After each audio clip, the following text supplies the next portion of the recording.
आप दोनों का एक जैसा प्रश्न है महाराज जी। आपने राधा वल्लभ श्री हरिवंश जपने को दिया है पूज्य महाराज जी, आपकी कृपा से जप कर रहे हैं, परंतु फिर भी मेरा मन संसार की ओर आकर्षित हो जाता है, कृपया मार्गदर्शन करें। अरे बच्चा, तुम तो अभी बच्चा हो, बड़े बड़े महात्माओं का आकर्षित हो जाता है, तुम तो अभी बच्चा हो, नाम जप करती रहो। पर ये अच्छी बात है कि तुम इसी अवस्था में अपने मन को पकड़ रही हो, मन को देख रही हो कि हमारा मन संसार की तरफ जा रहा है, तो तुम्हारे ऊपर विशेष कृपा है। वो मन घसीटता रहे पर तुम मत जाना, मन के घसीटने से कुछ नहीं हो पाएगा। जब तुम उसका साथ दे दोगी तो फिर गलत हो जाएगा। कभी भी वो आजकल जो चला है ना, बॉयफ्रेंड गर्लफ्रेंड, ये कभी भी मत, ये व्यवहार, दोस्त बनाओ, सब भगवत स्वरूप है, पर अपने अस्तित्व को मत किसी के समर्पित करो। अपने जीवन को पवित्र रखो। जब तक ब्याह ना हो जाए तब तक कोई गंदी बात जीवन में नहीं आनी चाहिए। यदि हमारे पास आई हो तो मन की इस चाल को देखते रहना। कोई कितना भी तुम्हें मतलब बाहरी वस्तु दे करके, प्रलोभन दे करके ऐसा प्रस्तुत करे कि मैं तुम्हारा मित्र हूं, तो हमारी बात मान लेना, हमारी बात याद रखना, वो तुम्हारा मित्र नहीं है जो तुम्हें गंदे मार्ग की तरफ घसीट दे।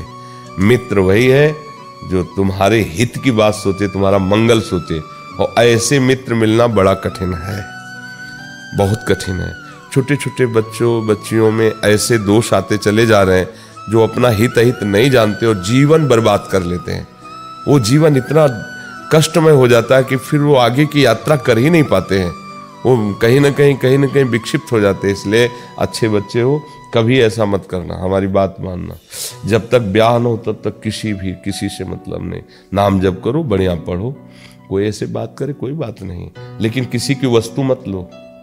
कोई खान पान की सामग्री, कोई आपके श्रृंगार की सामग्री माता पिता की अनुमति के बिना नहीं। ये बच्चों को सीखना चाहिए। अब कोई जरा से 10-5 हजार की अंगूठी फंगूठी दे दिया, आप समझो कि वह, और फिर वो माता पिता सबको तिलांजलि दे करके धीरे धीरे कुमार्गामी प्रवृत्तियों में, अब उसके पास कोई रास्ता नहीं बचता। आजकल ऐसे बहुत से बच्चे हैं जो कुमार्ग में फंस चुके हैं और उनको कोई रास्ता नहीं समझ में आता कि कैसे निकले। आदत खराब हो गई और सामने वाला ब्लैकमेल करता है, अब वो उसके पास फिर बुद्धि निष्कर्ष करना बंद कर देती है, तो या तो वो अपनी स्वयं आत्महत्या कर लेता है या मरा हुआ जीवन हो जाता है। इसलिए बच्चों कभी ऐसी गलती न करना। नाम जप करो, मन जाए तो जाने दो, आगे चलकर गृहस्थ धर्म में जाना, ब्याह होगा परिवार में तो वो मंगल में होगा। जो माता पिता जहाँ वर्ण करें देख सुन करके, वैसा अपनी मनमानी कभी ऐसा नहीं करना चाहिए। बिल्कुल ये बात समझ लो, इसमें किसी को भी लाभ नहीं मिलेगा, किसी को भी। धर्म विरुद्ध आचरण करोगे कभी भी शांति नहीं मिलेगी, कभी भी तुम्हारी सच्ची जोड़ी नहीं बनेगी।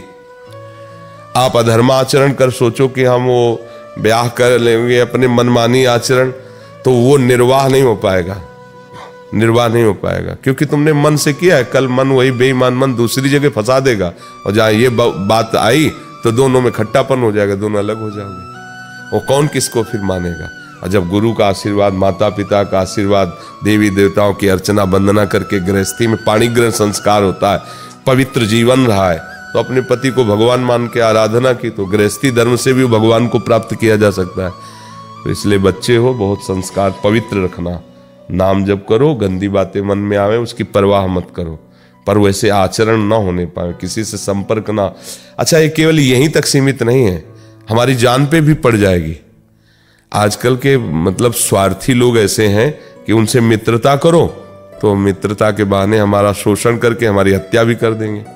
वो हमें कहाँ किस कोर्ट में पहुंचा दें कुछ पता नहीं। इसीलिए ये तो पक्का अपने माता पिता के अनुशासन में रहना चाहिए बच्चों को। बहुत भयावह समय है ये जो बॉयफ्रेंड गर्लफ्रेंड का नौटंकी नाटक चल पड़ा है, ये बहुत हानिकारक है नए बच्चों के लिए। इसमें सावधान रहे, नहीं तो मतलब फिर जीना मुश्किल हो जाएगा, ऐसी परिस्थिति आ जाएगी।